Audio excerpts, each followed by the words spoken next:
Kuksi është një nga qytetet më të varfra, jo vetëm në Shqipëri, por edhe në të gjithë Europën, çka ka bërë që popullsia më e madhe e këtij qyteti të gjejë zgjidhje emigrimin, si ato brenda vetë Shqipërisë, por edhe emigrimin në vendet e Bashkimit Evropian.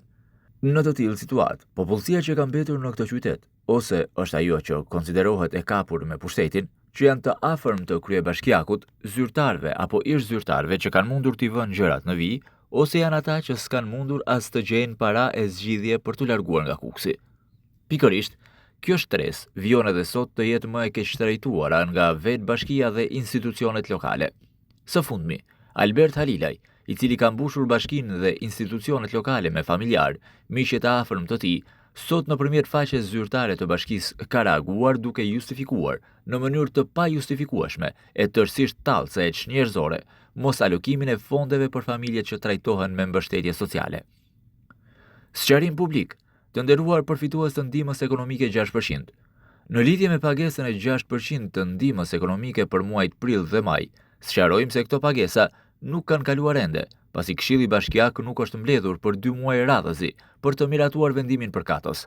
Por rrjedhoi, deri në miratimin e vendimit nga Këshilli Bashkiak nuk mund të procedohet me pagesat 6% për muajt prill dhe maj.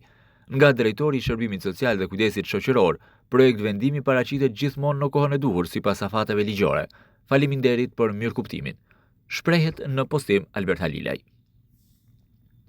Ky është sqarimi i Albert Halilajt, nip e dora e një prej biznesmenëve më të fuqishëm, që e vuri edhe në postin e kryetarit të bashkisë nëpërmjet mbështetjes në zgjedhjet e fundit lokale, që bën për familje që presin me padurim atë përkraje sociale, me të cilën mezi blihet thesi i miellit.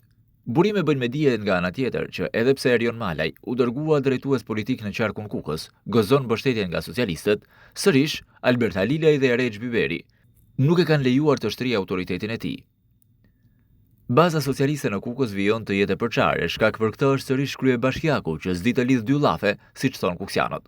Nepotizmi i theksuar në Bashkinë Kukës e institucionet lokale ka sjellë këtë situatë brenda Partisë Socialiste. Mungesa e investimeve jo vetëm në qytet por edhe në fshatra, pavarësisht premtimeve, është një tjetër arsye e humbjes së mbështetjes për Halilajt.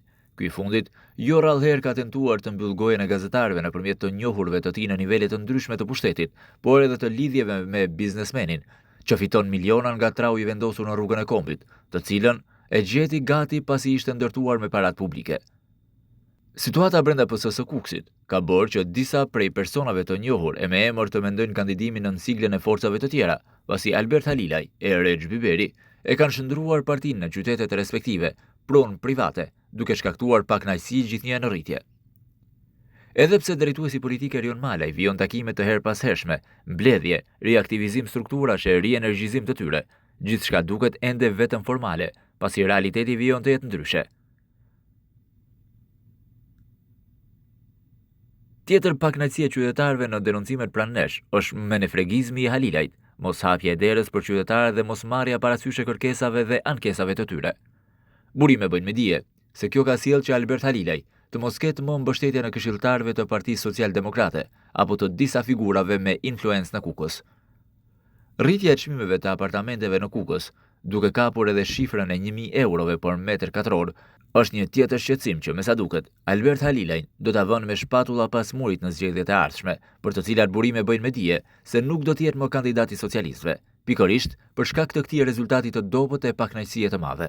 Rasti i fundit me mbështetjen sociale i vë kapakun.